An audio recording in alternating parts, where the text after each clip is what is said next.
O abraço gélido. De Mary Elizabeth Braddon. Ele era um artista, as coisas como as que lhe passaram, algumas vezes acontecem com os artistas. Ele era alemão, as coisas como as que lhe passaram, algumas vezes acontecem com os alemães. Ele era jovem, garboso, estudioso, entusiasta, metafísico, descuidado, incrédulo, desumano. E sendo jovem, garboso e eloquente, também foi amado. Ele era um órfão, sob a custódia do irmão de seu falecido pai, seu tio Wilhelm, em cuja casa ele tinha vivido desde tenra infância, e aquela que o amou era sua prima, Gertrude, a quem ele jurou que amava, também. Ele a amava? Sim, quando pela primeira vez o jurou, sim. Mas logo sua paixão terminou, e como ao final se tornou em um sentimento miserável no egoísta coração do estudante. Mas que belo sonho, quando ele tinha sozinho 19 anos, e tinha retornado de sua aprendizagem com um grande pintor no Amberes, e eles vagavam juntos nos mais românticos arredores da cidade, com o rosado crepúsculo ou com a divina luz da lua ou a brilhante e jovial luz matinal. Eles tinham um segredo, que era a ambição do pai da garota de que ela tivesse um rico pretendente. Era uma lúgubre visão frente ao amor sonhado. Assim que se comprometeram, e estando um ao lado do outro, quando a agonizante luz do sol e a pálida luz da lua dividiam os céus, ele pôs o anel de noivado no dedo dela, em seu branco e imaculado dedo, cuja magra forma ele conhecia bem. Este anel era bastante particular, tinha a forma de uma grande serpente dourada, a cauda na boca, que era o símbolo da eternidade, tinha pertencido à sua mãe, e ele o poderia ter reconhecido entre centenas. Se houvesse se tornado cego ao outro dia, ele poderia distingui-la entre centenas apenas com o tato. Pô-lo no dedo dela, e ambos se juraram fidelidade, um ao outro, para sempre e jamais, sem importar perigos ou dificuldades, nos pesares e nas mudanças, na riqueza ou na miséria. Ainda deviam conseguir o consentimento do pai para consumar a união, mas já estavam comprometidos, e só a morte poderia separá-los. Mas o jovem estudante, lombador das revelações, e entusiasta adorador do místico, perguntou: "Pode a morte nos separar? Eu poderia retornar para você, Gertrude. Minha alma poderia voltar para estar perto do meu amor. E você, se eu morrer antes, a fria terra não poderia te separar de mim. Se me amar, eu retornarei, e novamente estes belos braços estariam ao redor de meu pescoço, como estão agora." Mas ela respondeu, com estranho brilho nos seus profundos olhos azuis: "O que morre fica em paz com Deus e vai feliz ao céu, e não pode retornar às aflições da terra." E somente o suicídio, a perda que faz com que os anjos fechem as portas do paraíso, permite que o infausto espírito persiga os vivos. Transcorreu o primeiro ano de seu compromisso, e ela ficou sozinha, por causa da viagem dele à Itália, por conta de algum homem rico, para copiar Rafaels, Tizianos e Guidos em uma galeria em Florença. Possivelmente teria partido para ganhar fama, mas isto não era o pior, mas o fato de ter ido. É óbvio, seu pai sentiu saudades de seu jovem sobrinho, que tinha sido como um filho para ele, e pensou que a tristeza de sua filha não era só o que uma prima pode sentir pela ausência de um primo. Durante esse tempo, as semanas e os meses passaram. Os amantes se escreviam, primeiro muito seguido, logo com menos frequência, ao final deixaram de fazê-lo. Quantas desculpas ela inventou para ele! Quantas vezes ela foi ao longínquo escritório postal, pelo qual ele enviava suas cartas. Quantas vezes ela esperou, só para ver-se decepcionada. Quantas vezes ela se desesperou, só para ter uma nova esperança. Mas o real desespero veio, ao final, e não se foi mais. O rico pretendente apareceu em cena, e o pai se decidiu. Ela tinha que casar-se imediatamente, e a data do casamento se fixou para em 15 de junho. A data parecia lhe abrasar a mente. A data, escrita em fogo, dançava permanentemente frente aos seus olhos. Essa data, gritada pelas fúrias, soava continuamente em seus ouvidos. Mas ainda não era tempo, estávamos em meados de maio, estávamos a tempo para escrever uma carta para Florença, era tempo de ele retornar a Brunswick, para casar-se com ela. Apesar de seu pai, apesar do mundo inteiro. Mas os dias e as semanas voaram, e ele não escreveu. E tampouco veio. Isto na verdade a desesperou, e esse sentimento se apropriou de seu coração e não passou mais. Chegou 14 de junho. Pela última vez ela foi ao pequeno escritório postal, pela última vez fez a velha pergunta, e pela última vez lhe responderam, não, não há carta. Pela última vez, já que no outro dia seria o casamento. Seu pai não escutaria apelações, seu rico pretendente não escutaria suas orações. Eles não queriam atrasar-se um só dia, nem uma hora. Essa noite seria dela, essa noite, ela poderia fazer o que quisesse. Ela tomou outro caminho que o que levava à sua casa, andou apressada através de algumas ruelas da cidade, passou por uma solitária ponte, onde ela e seu amado tinham estado de pé frente ao crepúsculo, olhando o céu tornar-se rosado, e o sol cair sobre o horizonte do rio. Ele retornou de Florença. Ele tinha recebido a carta dela. Essa carta, rabiscada com lágrimas, sulcada de rogos e cheia de desesperança. Ele a tinha recebido, mas já não a amava. Uma jovem florentina, que tinha posado para ele como modelo vivo, povoava suas ilusões. E Gertrude tinha ficado quase esquecida. Se ela tinha algum pretendente rico, bem, que se casasse, melhor para ela, melhor para ele. Ele já não tinha desejo de prender-se a nenhuma mulher. Não tinha sua arte? Sua eterna noiva, sua constante mulher. Desta maneira ele decidia demorar sua volta a Brunswick, de maneira que quando atracasse, o casamento já houvesse acontecido, e ele pudesse saudar a noiva. E os votos, as ilusões místicas, a crença em sua volta depois da morte, para abraçar a sua amada? Oh, extintos para sempre de sua vida, desaparecidos para sempre, só sonhos irracionais de sua juventude. Assim que em 15 de junho ele entrou a Brunswick, por essa mesma ponte no que tinha estado de pé, com as estrelas caindo sobre ela, sob o céu noturno. Caminhou através da ponte, um cão vira-latas lhe seguia o passo, e a fumaça de seu pequeno cachimbo frisando-se em forma de grinaldas fantásticas no puro ar da manhã. Levava seu caderno de esboços sob o braço, e seu olho artístico se viu atraído por alguns objetos, ante os quais parou para desenhá-los, umas ervas e algumas pedras sobre a margem do rio, um despenhadeiro sobre a margem oposta, um grupo de salgueiros à distância. Quando terminou, admirou seu desenho, fechou o caderno, esvaziou as cinzas do cachimbo, voltou a enchê-lo de tabaco, e cantou o refrão do feliz bebedor, chamou o cão, fumou novamente, e seguiu caminhando. Subitamente voltou a abrir o caderno. Desta vez o atraiu um grupo de figuras, mas o que eram, afinal? Não era um funeral, já que não estavam de luto.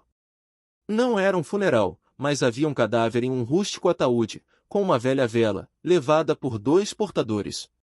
Não é um funeral, posto que os portadores são pescadores, pescadores em seu traje de todos os dias. A umas 100 jardas de onde ele estava, fizeram uma parada no caminho e descansaram. Alguém ficou parado à cabeça do ataúde, os outros se sentaram aos pés. E desta maneira, ele deu 2 ou 3 passos para trás, selecionou seu ponto de vista, e comentou a esboçar um rápido contorno. Pôde terminar antes que eles se pusessem em marcha, pôde escutar suas vozes, apesar de que não podia entender as palavras, e se perguntou de que poderiam estar falando. Caminhou e uniu-se a eles. Meus amigos, levam aí um morto? Perguntou. Sim, um morto que foi jogado na terra faz 1 hora. Afogado. Sim, afogado. Uma jovem, muito bonita. As suicidas sempre são bonitas, disse o pintor, e então ficou para um momento de cachimbo e meditação, olhando a sutil forma do corpo e as dobras da lona que o cobriam.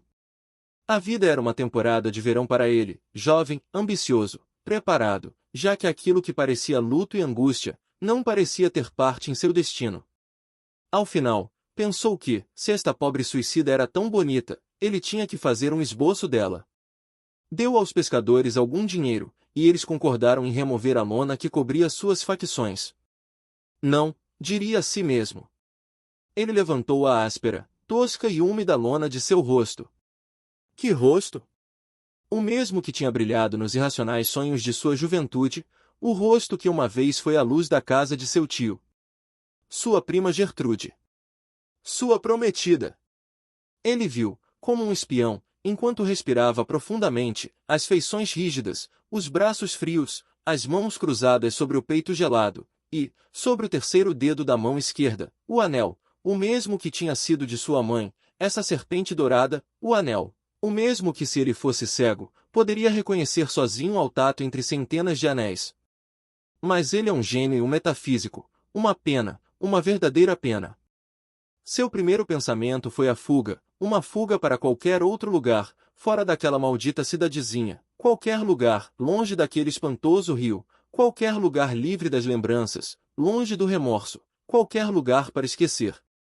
Só quando seu cão se tornou aos seus pés, foi que se sentiu exausto, e procurou sentar-se em algum banco, para descansar. Como lhe dava voltas a paisagem frente a seus nublados olhos, enquanto em seu caderno o esboço dos pescadores e o féretro coberto com uma lona resplandecia, por sobre a penumbra. Enfim, logo depois de ficar um longo momento sentado a um lado do caminho, um momento brincando com o cão, outro momento fumando, outro momento ajeitando-se, olhando tudo como qualquer estudante feliz e ocioso. Embora por dentro devorando-lhe a mente o mesmo pensamento, o daquela cena matinal, recuperou a compostura. E tratou de pensar em si mesmo, já não mais no suicídio de sua prima. Além disto, ele não estava pior do que tinha estado no dia anterior. Não tinha perdido seu gênio, o dinheiro que tinha ganhado em Florença ainda permanecia em seu bolso, ele era seu próprio professor, livre de ir aonde quisesse.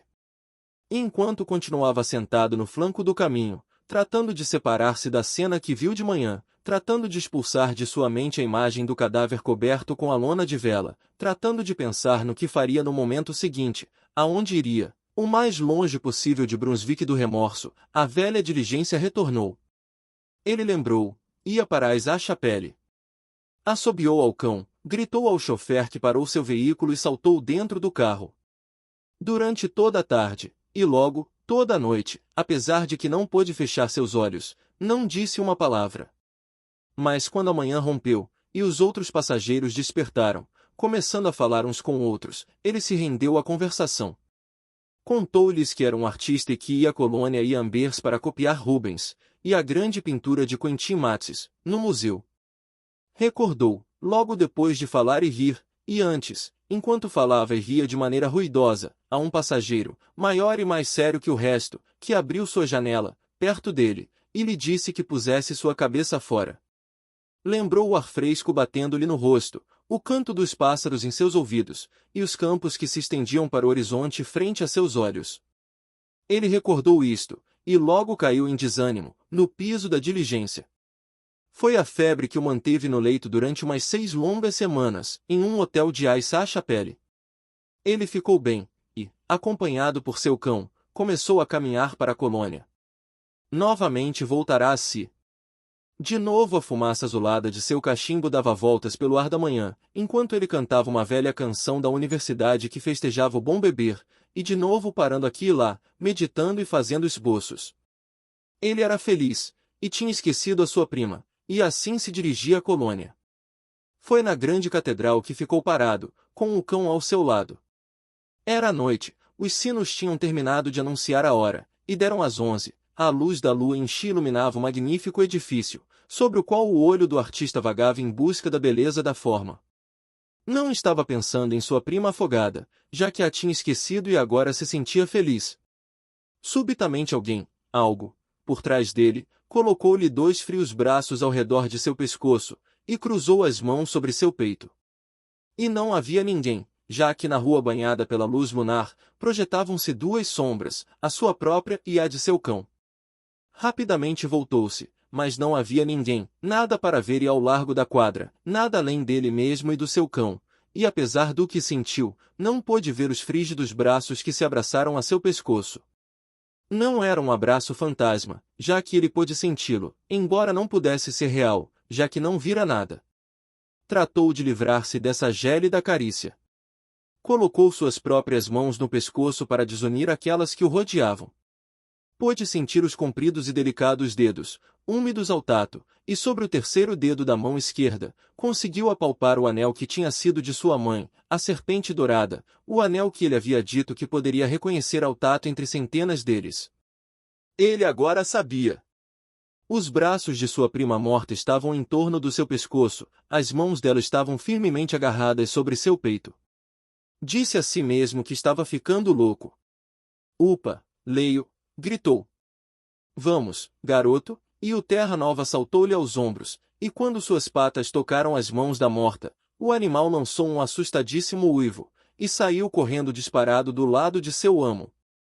O estudante ficou parado à luz da lua, com os braços mortos ao redor de seu pescoço, e o cão a uma distância considerável, uivando lastimosamente. Um sereno, alarmado pelo uivo do animal, chegou à cena para ver que era o que ocorria. No instante seguinte o gélido abraço se desvaneceu. O jovem partiu em direção ao hotel. Antes lhe deu um dinheiro, em gratidão poderia lhe haver dado a metade de sua pequena fortuna. Voltaria a sentir este abraço mortal.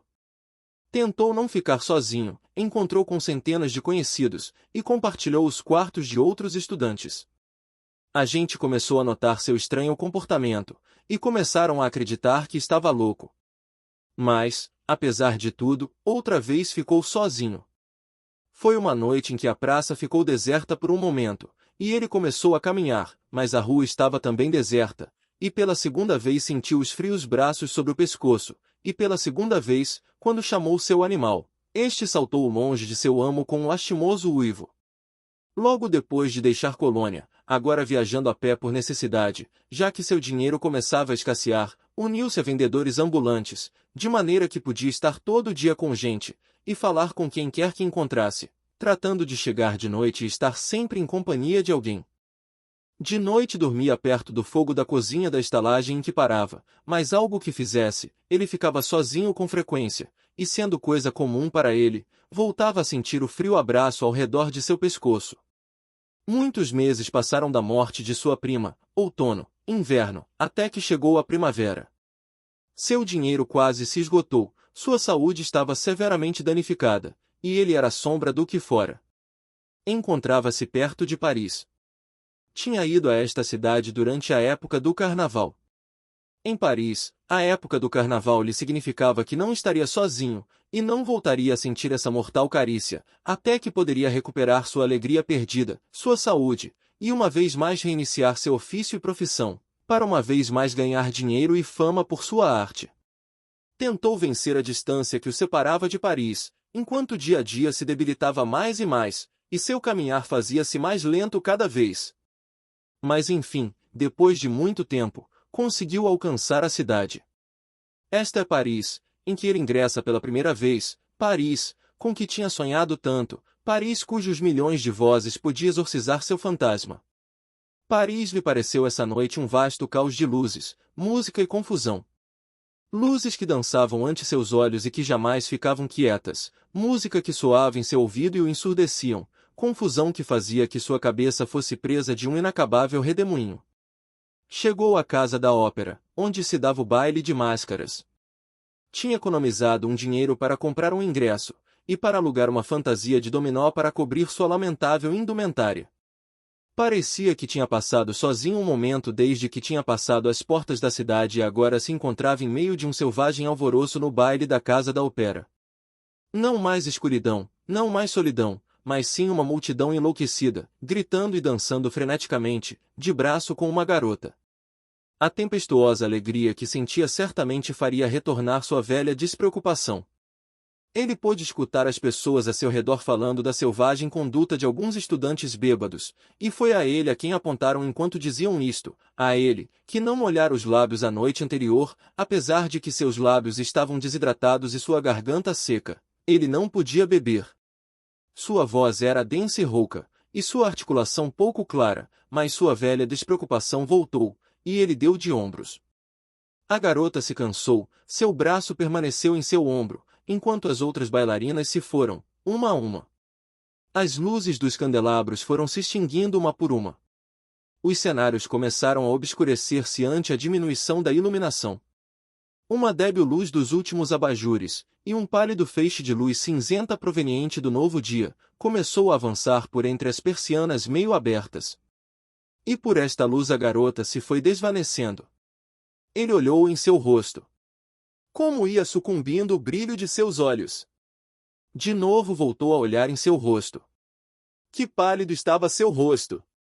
E uma vez mais voltou a olhar, e agora observava a sombra do que foi um rosto. De novo, o brilho dos olhos, o rosto, a sombra do rosto. Tudo se tinha ido. E ele voltou a ficar sozinho, solo em um salão tão vasto. Sozinho, e, em um terrível silêncio, escutou os ecos de seus próprios passos em uma tétrica dança que não tinha música. Sem nenhuma outra música além do tamborilar do coração contra seu próprio peito. Os braços gelados voltavam a lhe rodear o pescoço, a formar redemoinhos em torno dele, eles não se soltavam. Ele já não podia escapar daquele gélido abraço mais do que podia escapar da morte. Olhou atrás dele, não havia nada mais que ele mesmo em um grande salão vazio, mas podia senti-lo, o frio mortiço, e aqueles compridos e magros dedos, e o anel que tinha sido de sua mãe. Tratou de gritar, mas já não tinha mais voz em sua garganta ressecada. O silêncio do lugar unicamente foi quebrado pelos ecos de seus próprios passos naquela dança da qual não podia libertar-se. Os gélidos braços que estavam presos em seu peito. E ele não fugiria de tal carícia. Não. Uma pouca mais e cairia morto. As luzes se apagaram de todo, e meia hora depois, os guardas chegaram com uma lanterna para ver se o salão tinha ficado vazio. Um cão os seguia, um grande cão que tinham encontrado sentado frente à entrada do teatro. Perto da entrada principal tropeçaram com o cadáver de um estudante, que tinha morrido de inanição e pela ruptura dos vasos sanguíneos.